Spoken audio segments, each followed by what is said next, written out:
Comprende, como lo escuchamos, la licitación de 20 grandes obras que en suma acumulan un monto aproximado de 35,000 millones de pesos. Te cuento que la Comisión Federal de Electricidad anunció el lanzamiento de 24 licitaciones con inversiones por 9,836 millones de dólares. La Comisión Federal de Electricidad anunció un paquete de 5 licitaciones que equivalen a una inversión de más de 2,800 millones de dólares.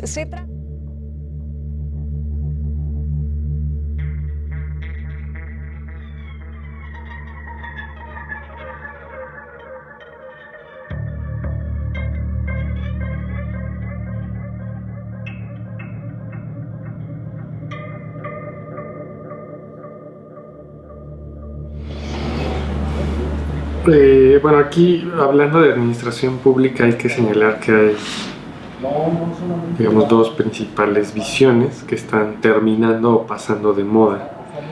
Desde inicios de 1900 hay un texto, bueno, un autor importante, sociólogo y economista que se llama Max Weber, quien hablaba sobre la burocracia y la racionalización.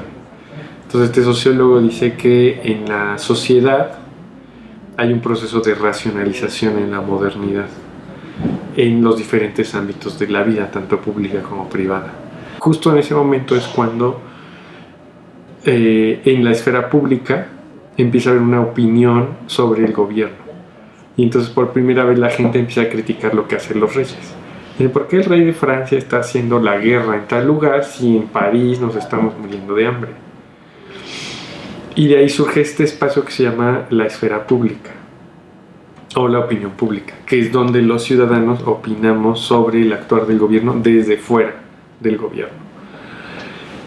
Y digamos, vamos avanzando en este sentido. Luego viene el proceso de racionalización, que digamos es un proceso más global, y se racionaliza el gobierno.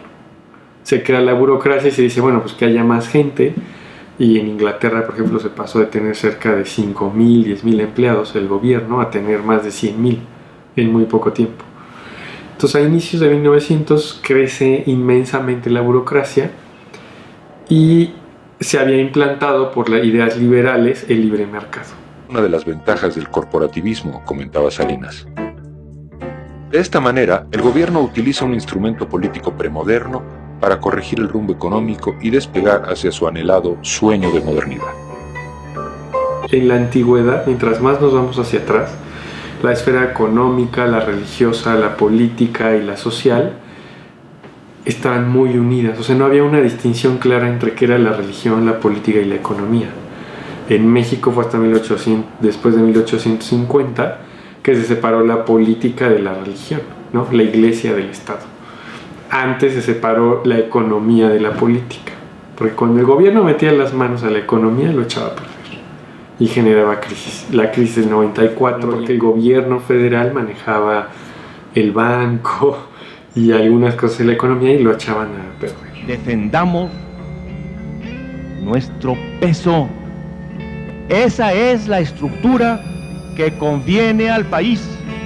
Esa es la estructura a la que me he comprometido a defender como perro. Entonces surge también como moda o momento del socialismo y el comunismo con Marx y empiezan a criticar el modelo de libre mercado.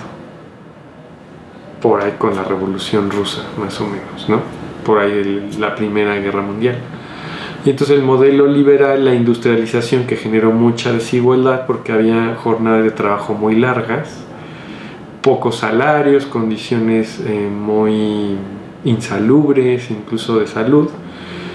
Y gracias a estas ideas socialistas y comunistas se empieza a poner límite al horario laboral, sueldos mínimos, y surge lo que se llama el estado de bienestar.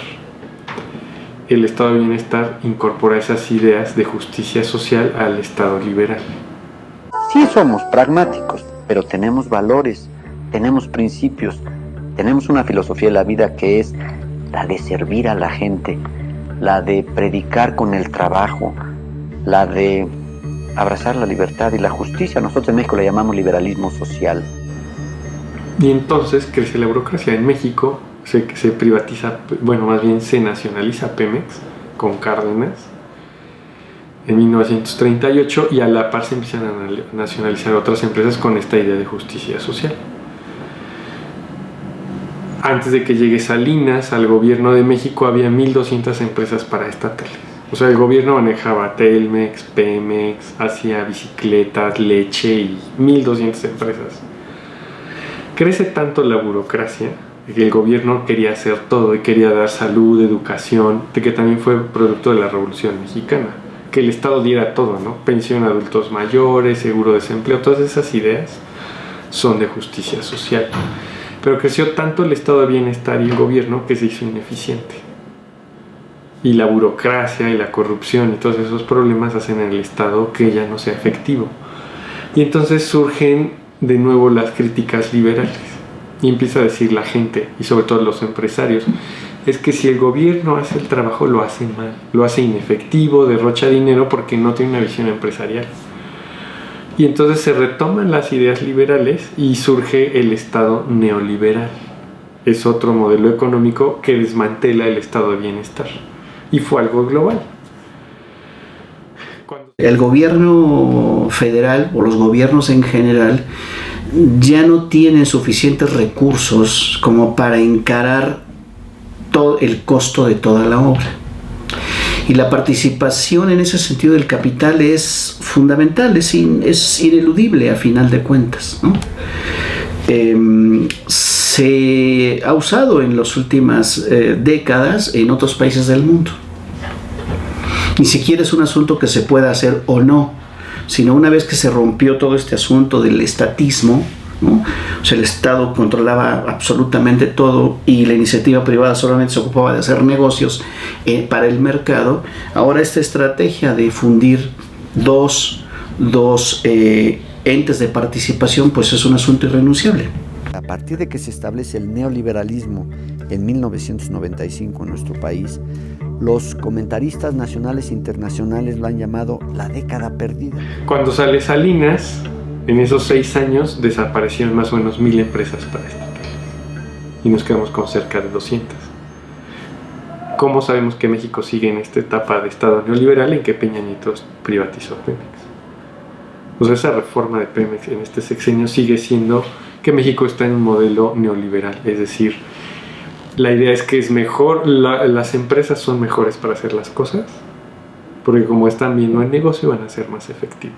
Y entonces es la idea de privatizar. Luz y Fuerza, los medios de comunicación, Telmex, etc. Entonces es un proceso global donde la idea es mejor si lo hace lo privado que lo público. Entonces México seguimos en esa onda. Con el cambio a López Obrador, él ha sido muy crítico del modelo neoliberal. No creo que cambie el modelo económico porque no ha propuesto algo para cambiar de fondo eso, pero más o menos estos son los dos principales paradigmas, ¿no? Y la discusión es o lo hace el gobierno o lo hace privados. Hay asociaciones o proyectos donde invierten, como dices, con dinero público empresas privadas. Y ahí donde está el problema de la corrupción, es decir, y es lo que también señaló López Obrador y lo hizo llegar en parte al poder. Si tú contratas a tu amigo y ya le das la obra, ahí estamos rompiendo un principio del libre mercado. El libre mercado, uno de sus postulados es que cuando hay competencia funcionan mejor las cosas. Entonces si hay competencia y hay varias marcas de un producto o servicio, van a bajar los precios y va a mejorar la calidad. Entonces, si tuviéramos concursos públicos realmente abiertos para concursar para construir un puente o para cualquier proyecto de infraestructura, el gobierno debería hacer ese concurso y elegir el mejor proyecto, el más efectivo, el de mayor calidad o el más económico. Pero cuando contratas a un amigo para que lo haga, está quedando en segundo término la calidad del proyecto y por eso hemos visto que incluso se elevan los costos, ¿no? Parte de los argumentos contra el nuevo aeropuerto era, pues es que el proyecto era de 150 millones y ya va por 250 mil millones de pesos, ¿no? Entonces se incrementan las obras, pero pues igual lo estamos viendo con el nuevo sexenio, ¿no? O sea, Obrador tiene sus contratistas favoritos que seguramente lo apoyaron en campaña y entonces creo que más que el modelo de la asociación pública-privada es la competencia, ¿no? O sea, que realmente el gobierno hiciera licitaciones abiertas y seleccionara el mejor proyecto. Y aquí de fondo son las decisiones políticas, es decir, ¿quién está tomando la decisión? El problema desde mi punto de vista es que no, es decir, la corrupción ha articulado, ha vertebrado esta forma estratégica que se vislumbró, digamos, de manera teórica o en principio, ¿no? Bueno, ¿cuál es la mejor manera de responder? Si el gobierno ya no tiene los recursos requeridos, bueno, pues entonces hagamos esta asociación estratégica con la iniciativa privada, ¿no? Pero las prácticas de corrupción es lo que va dejando un poco desangelando este asunto. Porque aquello que se quería resolver, que era falta de fondos y que no se encareciera y que el gobierno, en tanto encargado de las obras, lo hiciera todo y a veces no de la manera más eficiente, no de la manera más segura, no con la suficiente solidez en términos tanto técnicos como financieros, hizo que si invitamos al capital, y el capital es muy racionalista, pues entonces hagamos este asunto. No fue así.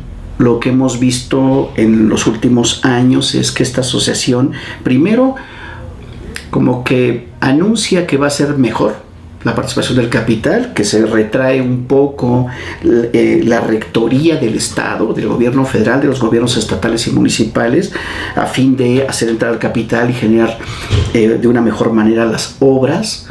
Pero luego lo que se va viendo es que aquello que se anuncia que va a salir más barato, resulta que en el camino, por prácticas de corrupción, se va encareciendo y además les va resultando un negocio mucho más rentable, mucho más benéfico a los empresarios, y quien va pagando más es el consumidor, la ciudadanía o la población, ¿no? El tema es transparencia, rendición de cuentas, un sistema legislativo que sea eficiente para poder comprender todas las licitaciones públicas que se llevan a cabo y que realmente las empresas que lleguen a participar en la construcción de un puente, en la construcción de una banqueta, de una carretera, de una presa, en cualquier tipo de obra pública, necesitan los ciudadanos recibir el servicio de los mejores. Desafortunadamente, en la última administración vimos que las constructoras que llevaron a cabo esta obra pública fueron las consentidas de un gobierno. Esto es, desde un punto de vista, pues, perjudicial para nosotros como sociedad, porque recibimos realmente no al mejor, sino al que acordó o lleva cierta relación clandestina con los responsables de llevar a cabo este tipo de licitaciones. Es importante para nosotros, además de detonar todo el potencial económico de este país, estamos que el sector extranjero y nacional entiendan que las reglas son parejas para todos. Sí. Y que el que va a obtener una licitación o va a obtener la obra pública para construir sea el mejor, ya sea porque lo hace de manera más eficiente, tiene la mejor tecnología y tiene la mejor herramienta y es más barato para lo que va a gastar el gobierno nacional. Si nosotros podemos ajustar esas pequeñas tuercas en todo lo que es la licitación pública y sobre todo respetar los tiempos y la calidad en la cual la obra pública que nosotros como pueblo vamos a utilizar, sería un gran avance y sería motivacional también para los diversos emprendedores que quieren atreverse a tener una relación profesional con el gobierno federal, estatal y tal vez hasta municipal. Claro, sí, por supuesto. Y estas podrían llamarse los efectos de la problemática, pero referente a las causas, ¿usted cree que esto se deba a una falta de transparencia en la información? Sí, una falta de transparencia, de limitar responsabilidades a las personas que violen las leyes, es decir, las reglas del juego.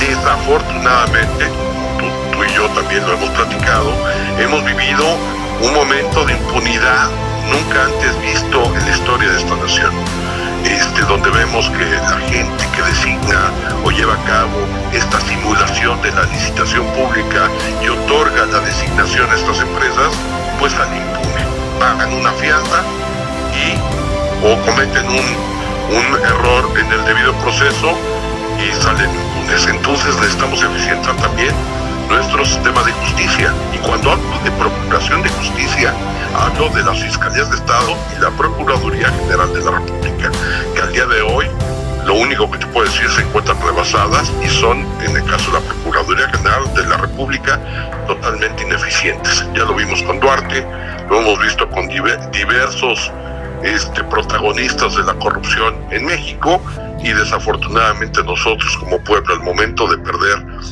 credibilidad hacia nuestras instituciones, empezamos a corrompernos y actuar fuera del marco de la ley. Yo creo que es una gran oportunidad para la nueva administración hacer valer la Constitución, las leyes federales, y que la mejor forma para promover la inversión extranjera directa es que aquí encuentren, en este escenario que es nuestro país, leyes eficientes, leyes justas, y que las reglas son parejos y equitativas para todos los protagonistas. 788 millones de dólares en sobornos, 12 países, una empresa. Mira, es el mismo ejemplo que hemos visto con la Fiscalía. Cuando hablo de la Fiscalía, para el momento que tú divulgues esta entrevista, hablo de la Procuraduría, es decir, General de la República, y la que solía conocerse como Procuraduría de Justicia del Estado.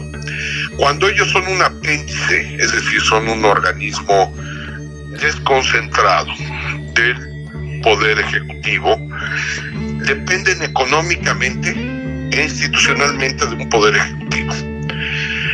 Nosotros lo que hemos tratado de provocar desde el sector académico, desde nuestra trinchera, es buscar que la Procuraduría logre cierta autonomía para no estar actuando como un esbirro de los intereses del Poder Ejecutivo. Al día de hoy, lo que hemos logrado es que la PGR siga dependiendo del Poder Ejecutivo. Esto es muy peligroso, porque si a un presidente de la República no le cae bien, alguien le puede dejar ir toda la maquinaria estatal contra alguien que vaya en contra de sus intereses. Lo mismo pasa en una licitación pública.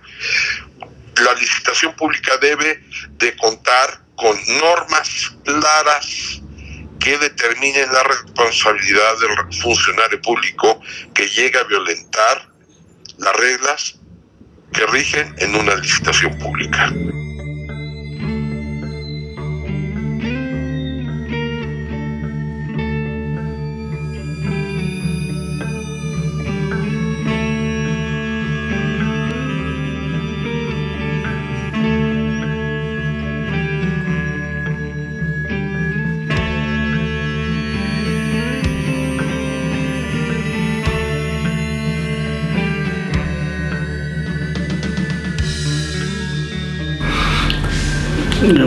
Como planteamiento, digamos, de respuesta ante las circunstancias, me parece absolutamente viable, es una buena respuesta.